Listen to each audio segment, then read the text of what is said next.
When you use almost 900 horsepower to pull a sled down a track, things are going to break. That's where Truck U steps in to help. Today we're going to take out these broken axles and upgrade them for good.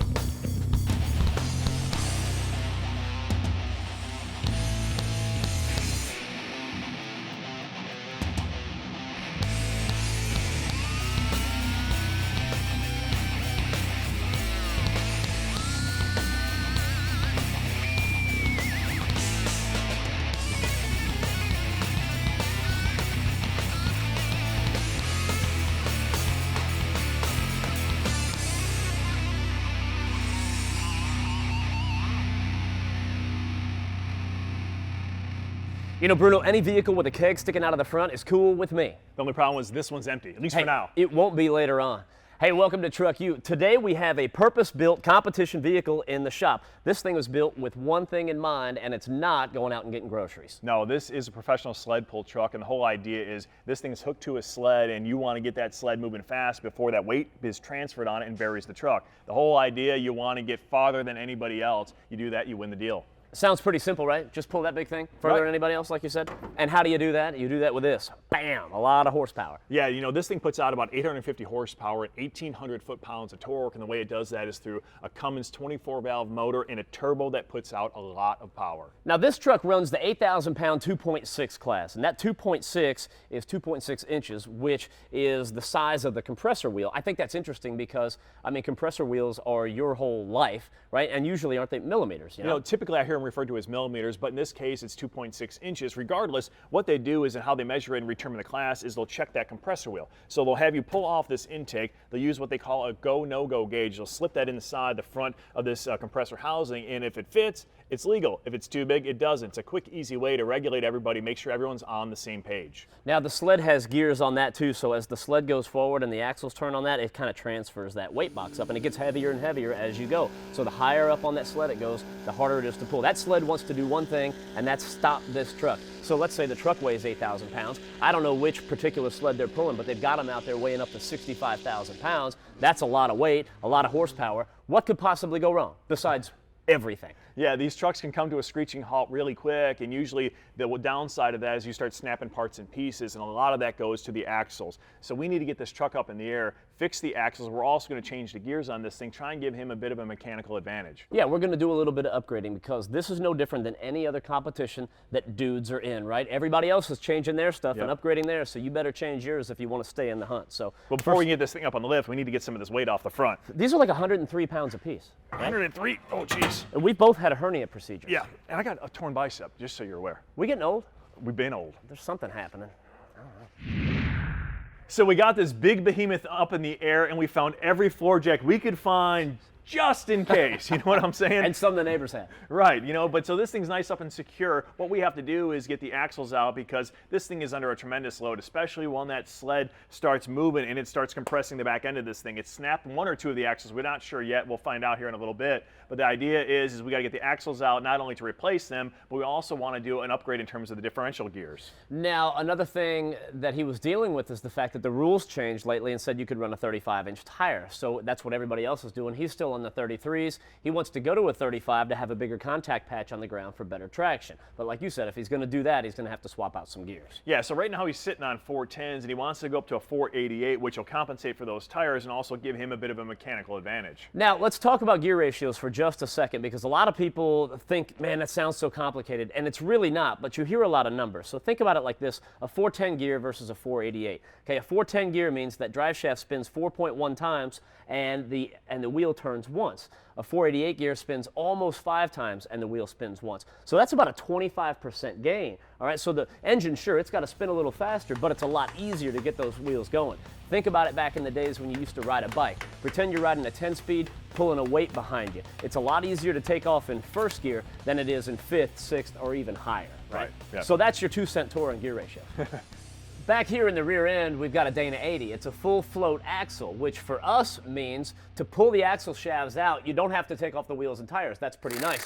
You just undo 8 bolts on each end and the shafts slide right out. That way we can get at this ring gear. Now before we pull this out, we've got to take off these bearing caps. Now here's where things get pretty important. You want to make sure each one of these goes back on the exact same way that you took it off, because it's machined specifically for that axle. So if you mix these two up, they're not going to work right. Also, when they machine these things, sometimes they make a marking like they did here. So you got a little X right there and a little X right there, and those things line up. So that way you can put this back together just like it came apart. Ooh, that one was on there good. All right, now these are shimmed to the outside, so as we pull this out, we just want to keep track of where the shims are, because even though we're changing out the gear on that, it's spaced out pretty good. So when we put the new gear in, that'll help us line it up, and that's a good place to start.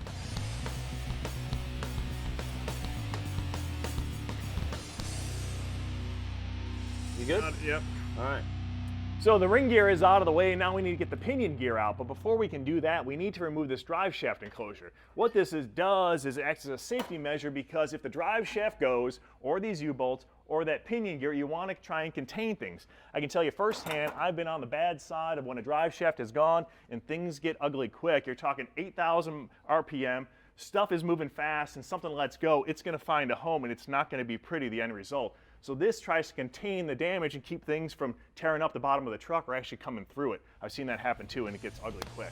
So we got to get these U-bolts out, get the drive shaft off, and then we can get the pinion gear out and start assessing the damage. A good time for us to take a break, and then we can check out all these broken parts.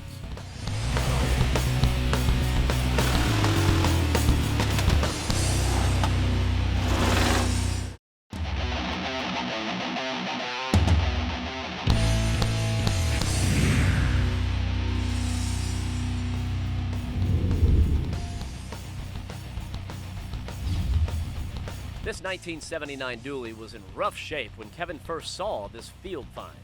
He bought it for $100, and he fixed the bed floor with a sheet of plywood just to get it on the road. Over the years, the engine and 3-speed transmission were rebuilt, and the truck kept on running. One thing led to another, and the idea for a 1-ton dually began. In order to turn the idea into reality, Kevin needed a ton of parts from LMC Truck. Inner and outer front fenders, bed sides, rear swing arm suspension, and a lot more. The truck may have taken 9 years to complete, but it will never end up as a trailer queen. Check out this custom dually restoration or share your truck journey at lmctrucklife.com. So we go from dually to dually. And Bruno, this is interesting to me because as a kid, sled pulls were my first exposure to the four-wheel drive world. My dad would take me to these. I grew up in Stuart, Florida. We'd go down to the West Palm Beach Auditorium or over to the South Florida Fairgrounds, and we'd go to the shows and go through the pits. I would take pictures with every single truck, meet the drivers, hang out in the stands. And what I remember as a kid, 8 to 10 years old, I would listen to that announcer talk all day long, right? And I would think, man, this guy talks a lot, right? Who can make a living doing that? And then, lo and behold, all this, right? You know, that fills in a lot of gaps, answers a lot of questions for me about you. It does. You know, I wasn't ever wanted to be an announcer growing up. I didn't focus on the announcing itself. I focused on the power, the horsepower, sure, all that stuff going on. But for me, it was about blacktop. But, you know, there's a lot of similarities there. And usually when you talk about a lot of horsepower, there's a lot of carnage that goes along with it. You know, if with an everyday driver, you talk about a ring and pinion gear, well, it's something that you put in one time and forget about. With an application like this, where you're putting an extreme load on it over and over again, it almost becomes a consumable like a brake pad. So if you look at the gear right here, you can see there are a lot of chatter marks, and we're starting to lose the teeth on this thing, and it's not going to get any better. No, not at all. I mean, it may hold up for a little while longer, but here's the deal. We know one thing for sure. It's not going to heal itself, right? So it's time to replace it, and we're going to do that with the new ring and pinion from Nitro Gear and Axle. Now, one of the things we talked about earlier is since we're going in and changing these out and fixing the parts, we're going to step up and change gear ratios themselves. So this is a 410. We're going to a 488. We think that's going to give him a mechanical advantage.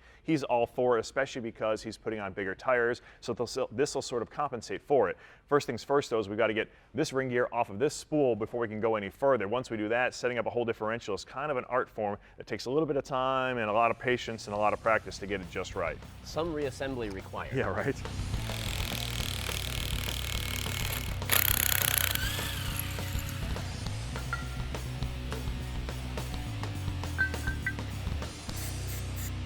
So Bruno gets these bolts out of here, and we want to make sure they're good and clean. So we just basically clean them up, and we want to get all the junk out of the threads. So you can run your thumbnail in there and just kind of spin it around all the way down, and that'll get everything out. It'll take a couple minutes, but it's well worth doing. And basically what we can do at this point is kind of inspect these things a little bit too before we put them back in there. Interestingly enough, the first one that I cleaned, I don't know if you can see it on the camera or not, but the threads are smashed up about right there. From about this point on, they're pretty smashed up. So what I need to do is take this, throw it in the die like this, and I'll have to put this in a vise, but basically I'll just work this back in there and I'll recut those threads, and then that way it'll be good when I jam it back in there. Because if I put it back in there like this, we're gonna have a problem down the road. So hopefully I don't find any more like these.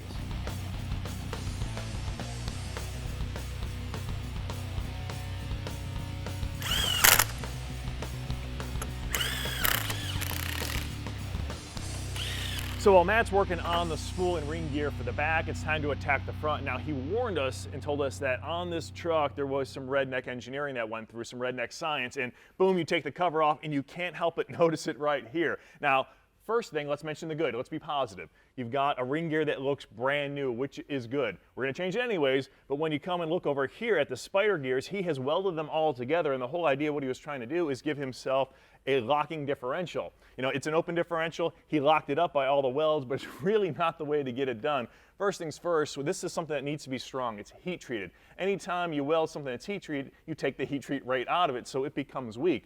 A weak gear in something putting this kind of torque to it is not going to end well. Other than that, too, you look inside of it and you've got MIG welding with all kinds of slag everywhere. I mean, look at this stuff. It's going to eat up this gear, and this thing is going to be basically a bomb waiting to go off. So what we're going to do is get all this stuff out of the way, and we're going to do it right. We're going to put the 488 ring gear in it. We're going to put a spool in it. This way, all these spider gears, all this redneck science is gone, and we're going to do it right, and we're going to do it right the first time. Now I just need to get this one out of the way.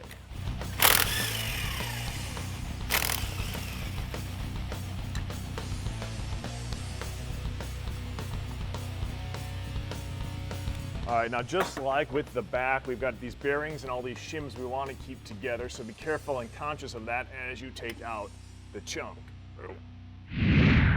So here is the old front carrier that we took out, the one that had been re-engineered, so to speak, and this is the one we're going to replace it with. This is a spool assembly, and it is going to be a much better option. So let's take a look on the back side of this old bearing, right? There's a shim. I spoke about this earlier. When you're doing this job, you may have to put things in, take them out, put them back in. You may have to do that a couple of times. Well, the shim's on the back side of a pressed-in bearing. Now, that can be a major pain in the butt. Yeah, so what we're going to do is we'll press off this bearing, and then we're going to open up the ID a little bit. It'll allow us to use it as a mock-up, so when we're setting this one up and going off and on a bunch of times, we don't damage, first of all, the new one, or we don't waste a lot of time pressing off and on. Once we get it all set up, we'll press on the new one, and we are ready to go. And we'll do the same thing for both the front and the rear. Now it's just a matter of using the right tool to get this bearing off. All right, let's put this baby together. All right. You good? Yep.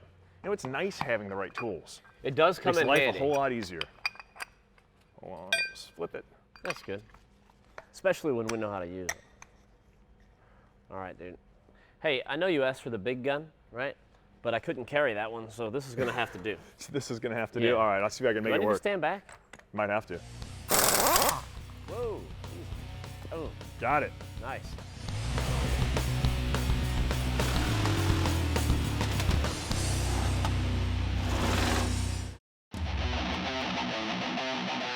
This segment of Truck U is brought to you by Seatbelt Solutions, the safest seatbelt money can buy.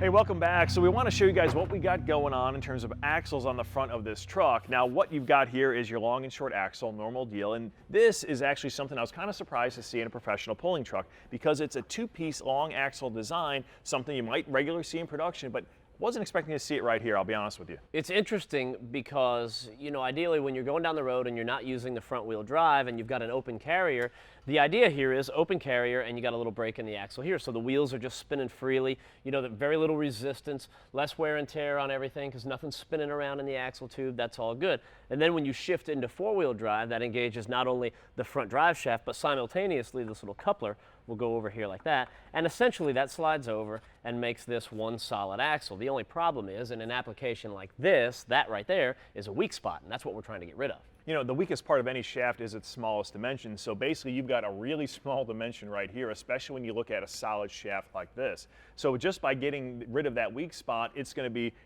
considerably stronger. But what we're going to do, if you remember correctly, we're going to upgrade the axles and go to something bigger. So we got a 30 spline in it now, we're going to 35, and dimensionally you can see that it is much larger. So one to the other, man, we are going like 3 steps ahead, essentially, in terms of strength and durability with this whole new axle assembly. I don't believe in overkill, dude. I mean, no, on something like this, you can't do overkill as far as I'm concerned.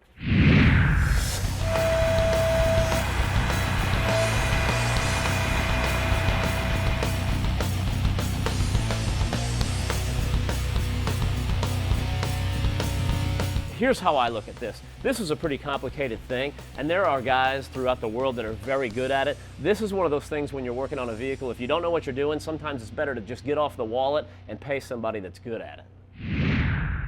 Bruno, let's step over here for a minute and take a look at some of the cool stuff that got shipped to us this morning. Now, this is from Merchant Automotive, and they're kind of your one-stop shop, if you will, if you want to do a complete engine rebuild on a Duramax from an 01 to present. Yeah, what's nice is you can place one single order and make sure you get everything you need to do that engine rebuild. That's really handy for someone who doesn't do this every day, because you might have a tendency to leave something out, you know, like some little O-rings here or some valve seals, and that kind of thing can, you know, not only be frustrating, it cost you a lot of time and cause you to spend a lot of extra money on overnight shipping. Right. The other thing being true is with Merchant Automotive, if you need a single gasket or a single part, like a head gasket, you can call and get that from them as well, and it's just as easy. And they've got all the hardware you need for the job as well. Right. One of the product lines we use all the time here in the shop comes from Bolt, and basically it is a full locking system for just about any application for your car or truck. One of the nice things about the Bolt locks is the fact that it uses one key, your truck key, to open any one of them. Yeah, it's neat when you buy it, it doesn't even come with a key. So like you said, Bruno, you put it in your truck key, it learns your key, right? Now this is the coupler pin lock. So it's nice and long, so it's adjustable. Boom, you put your trailer down, slide that through there, and then we can put this wherever we need to, right?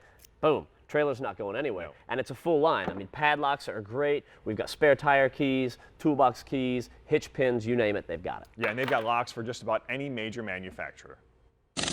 Classic Parts of America has these really nice catalogs, and they've got all the parts for older model Chevy trucks going from 1947 to 1998. So the cool thing is, if you're doing a project on an older Chevy truck and you don't know where to go to find certain pieces or parts, these are the guys to look up. Yeah, these catalogs are free and they are a great resource. Let's say you're looking for like this little retainer clip right here. How do you call a parts store and tell them this is what I need? You'll never get the right part. With these catalogs, you can find all those hard to find parts and pieces. You'll get the right one. You'll get it in 1 to 3 days shipping. You can order online or call their 1-800 number. Let's go inside the Duplicolor garage. Duplicolor. Yes, you can. In your garage. One issue that we all have when it comes to keeping our vehicle looking good is black plastic parts that fade out from the sun. You know the deal. When you wash and detail the vehicle, you get the paint looking good, the tires and wheels look great, but this stuff still looks dull. Fortunately now, we've got a fix for that, and with this, we can breathe some new life into this old plastic. You might be looking at everything that we taped off and thinking, man, that looks like a lot of work. Well, don't be intimidated by that. We want to do the job and we want to do it right. See, here's what we can do. If you use any of the other silicone-based cleaners on this plastic, I mean, it's going to look good for a day or two, but as soon as it rains or as soon as you go through a car wash, it's all going to rinse off and it's going to look just like this again.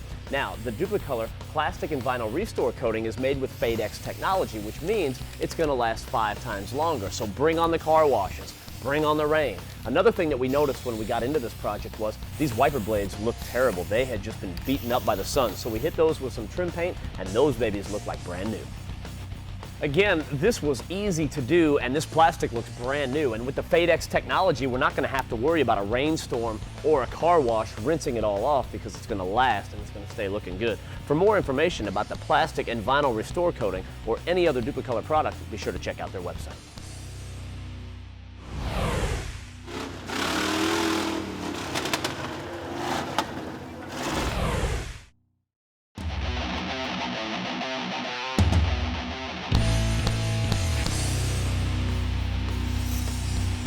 If you find your diesel truck is bucking or chugging with hard starts and black smoke, you have a problem with stiction in your engine. Stiction happens when burnt oil gums up the internal mechanisms like camshafts and turbos. Virtually all diesels have some kind of stiction buildup. When this problem happens, drivers will add a lubricant, but that only creates a slippery stiction problem. Hot Shot's Secret Stiction Eliminator is a detergent and a dispersant. The detergent removes the burnt oil and varnish, and the dispersant gets it out of your system. Whether you drive a diesel car or truck, Hot Shot's secret stiction eliminator will remove 100% of the stiction from your engine and likely solve that bucking and chugging problem. This tip is brought to you by Hot Shot Secret, powered by science. Welcome back to Truck U. Today it's been all about giving this truck some upgrades to help it be more competitive out there on the sled pulling competitions, right? So we've got the new gears in, that's going to be a big advantage, and now it's time for an additive. What we're going to do is add the Diesel Extreme from Hot Shot Secret, and we want to get the biggest bang for the buck when we're doing an additive, right? That's exactly what this is all about, because this will actually make the fuel more explosive. You know, when it goes in, this is obviously a diesel, but if you're thinking about comparing this to something, you could compare it to putting a higher octane gas in your gas engine that's set up to handle it. You know, it happens to be the same stuff that's in dynamite, and that's the kind of power we want, something explosive inside the tank. The other thing that's nice about it is it has a fuel additive inside of it, which is a stabilizer, which will help this thing when it sits a long time between pulls. This thing will start right up. Now, this particular application calls for 4 ounces, so I got that poured out, and I can dump it Oh, right. Matt, you know what? Before you pour that, What? Dude, yeah, all right. Well, you know a what? little late. I never really thought about it, but rules might say that you can't doctor fuel. I mean, is it frowned upon? Is it legal? Illegal? I'm okay with frowned upon. Look, here's the deal. We told him we were going to get him every possible advantage we could get, true. right? Nobody dropped off a rule book. It's not my fault. Rules aren't my strong point. Come on. You know, next time I'll have to bring a rule book. It's not our problem. It's not on us. I'm good with it. So this truck is just about ready for its next competition. We did a big upgrade on those axles. We went from the 30 spline to the 35 spline, which will help a ton in durability. We also gave it a bit of a mechanical advantage. Both those differentials got changed from a 410 to a 488, and that should be a big improvement. We also got rid of that welded up front end and replaced that with an actual spool, and we got rid of that 2-piece front shaft up there and replaced it with one single shaft. So, you know what would be cool is if at full pull he hits the Dixie horn. That's what I'm thinking, man. I You like know? that. Right? All right, I'll be looking forward to a good full report, so we'll see you guys next time right here on Truck U.